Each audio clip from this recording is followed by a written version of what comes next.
Imagine waking up tomorrow to new borders. A sharp line drawn overnight cleaves France in two. Germany, divided and handed off to strangers. Southern Italy, ruled by outsiders who neither speak the language nor understand its people. No vote, no debate, no Europeans in the room. Just foreign hands, a ruler, and ink.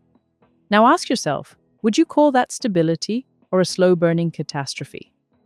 Think about what that map would do. Overnight, your language becomes a minority tongue in your own home. Your family is now split across an international border. Your historic rival, the nation you've feuded with for centuries, is suddenly your countryman. Trade routes severed, ancient kingdoms erased, tensions stitched into the geography itself. Here's what most people don't know. That's not a hypothetical. That's Africa, and it happened in a single season. In 1884, Bismarck hosted the Berlin Conference.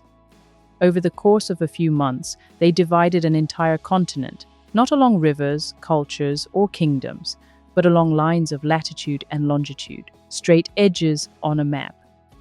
Clean, cold, ruthless. The rulers they used weren't metaphors, they were literal, and the countries they drew weren't designed for the people living inside them. They were designed for the people profiting from outside them. Africans resisted, and many died doing it. The Zulu, the Ashanti, the Mahdists fought back. They just weren't fighting other armies. They were fighting industrialized empires.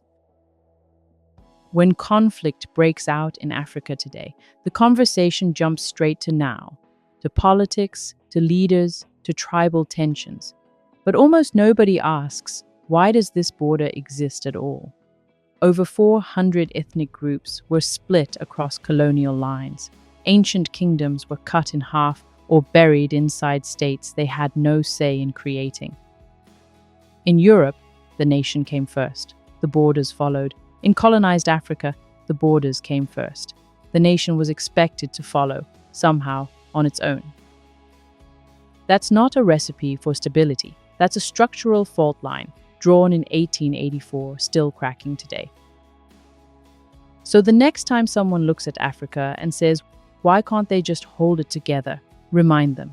The map was built to extract, not to unite. The borders were drawn by outsiders for outsiders, and the people living inside them were handed a country the same way you'd hand someone a house, after you'd already stripped the plumbing. Those straight lines aren't evidence of African failure. They're evidence of what was done to Africa.